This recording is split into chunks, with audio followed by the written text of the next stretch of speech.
Hai Mister, apakah kau sibuk sekarang?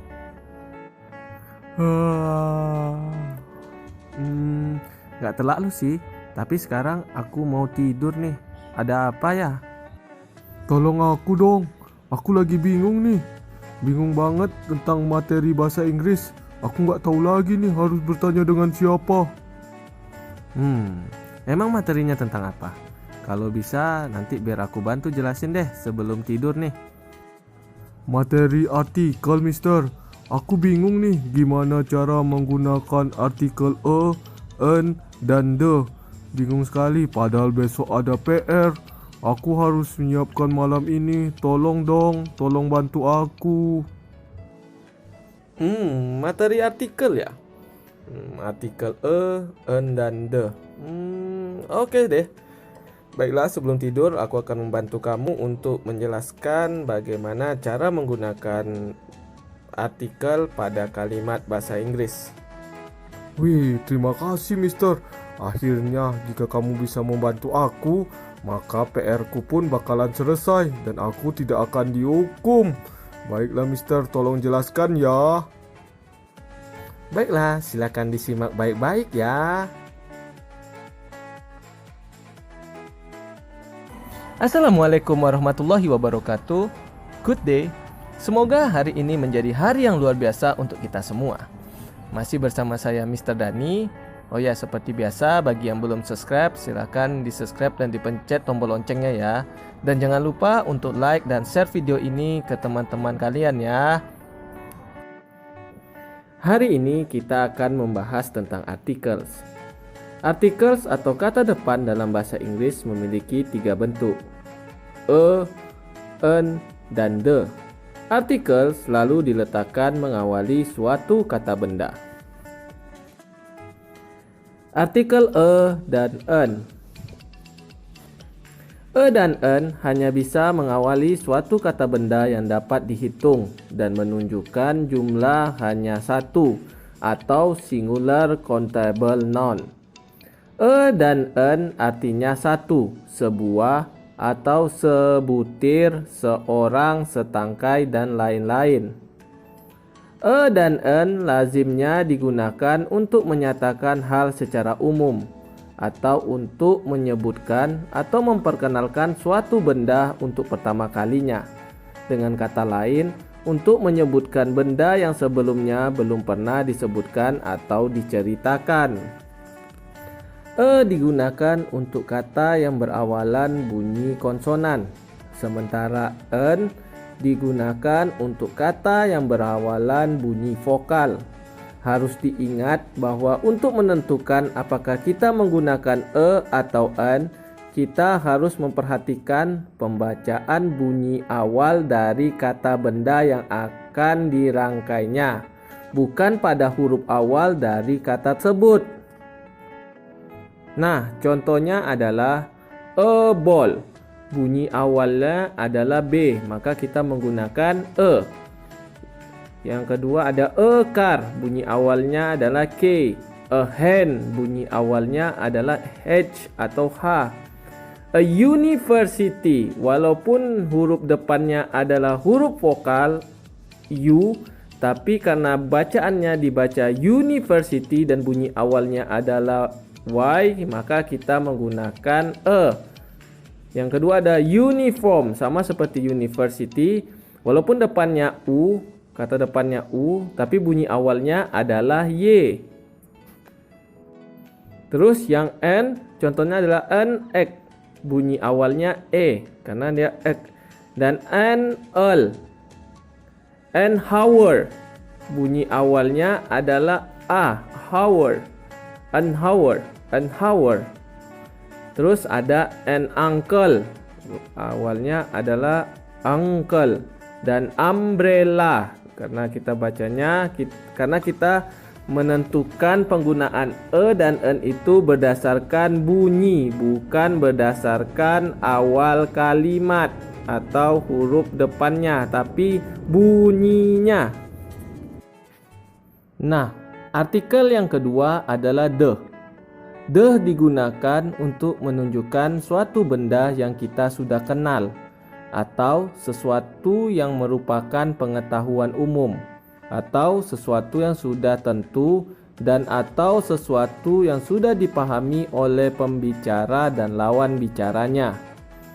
The juga digunakan untuk mengawali suatu benda yang sama yang pernah tersebutkan atau diceritakan sebelumnya.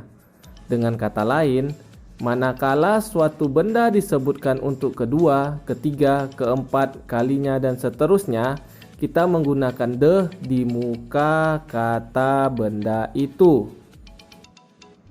Nah, coba kamu bandingkan kalimat berikut ini. I saw a boy in the street.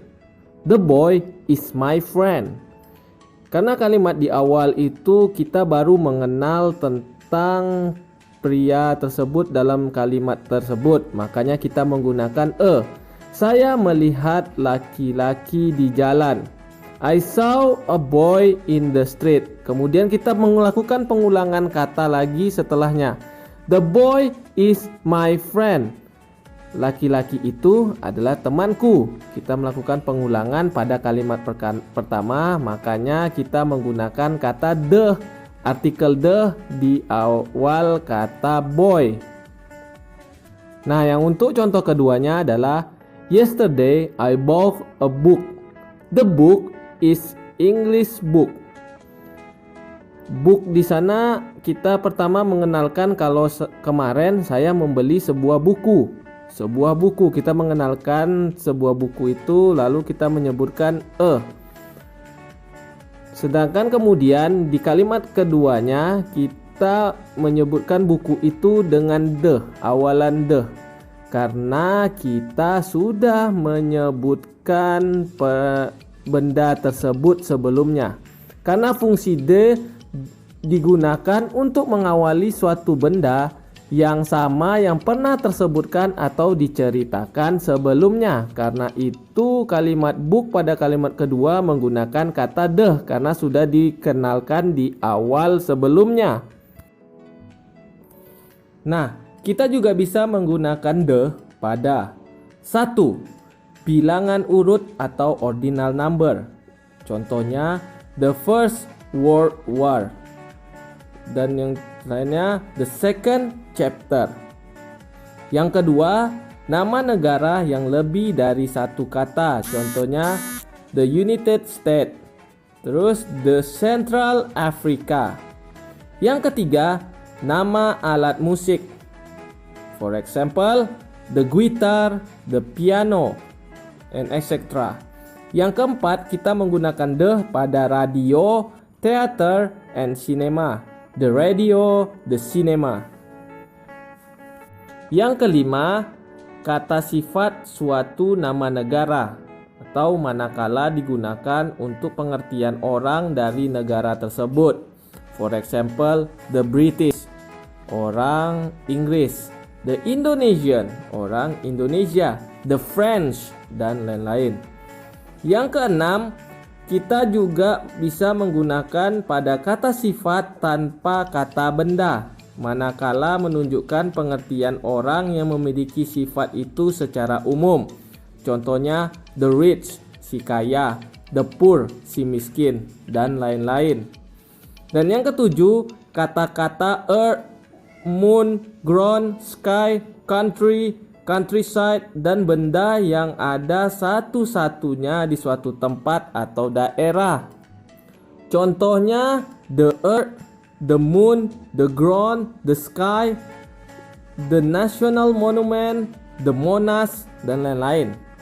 Yang kedelapan, sekolah, kampus, dan universitas. Atau saat frasa itu dimulai dengan kata school, university, atau college. For example, the University of Riau, the College of Art and Science, the School of Law. Dan jangan gunakan the pada 1. Bilangan caca atau asli, atau yang disebut dengan cardinal number di belakang kata benda.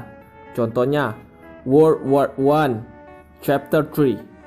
Yang kedua, nama negara yang hanya terdiri dari satu negara. Kita hanya menuliskannya Indonesia, China, France, dan lain-lain. Yang ketiga, pada nama cabang olahraga. Kita hanya menyebutkan tenis, soccer, basketball. Yang keempat, pada nama waktu makan. Kita hanya menyebutkan breakfast, lunch, and dinner. Yang kelima, pada nama negara bagian atau provinsi. Kita menyebutnya Florida, Riau, Jakarta, dan lain-lain. Yang keenam, kata benda abstrak. Contohnya freedom, happiness. Yang ketujuh, pada hari-hari lebaran. Kita hanya menyebutkan Christmas, Thanksgiving, lebaran. Yang kedelapan, bidang studi atau pelajaran. Kita hanya menyebutkan mathematics, linguistik, sosiologi. Kita tidak menyebutkan the mathematics. No, it's wrong. Itu salah. Yang kesembilan, sekolah, kampus atau universitas. Saat frase itu dimulai dengan nama sekolah yang bersangkutan. Contohnya Riau University. Kita tidak menyebutkan the Riau University. It's wrong. Sembari Institute dan lain-lain. Nah, gimana dengan penjelasannya? Bisa dimengerti bukan? Nah, baiklah, seperti biasanya, agar kamu semua bisa cepat mengerti tentang topik ini, saya akan memberikan latihan yang tidak banyak, hanya sedikit, dan silakan dikerjakan latihannya ya.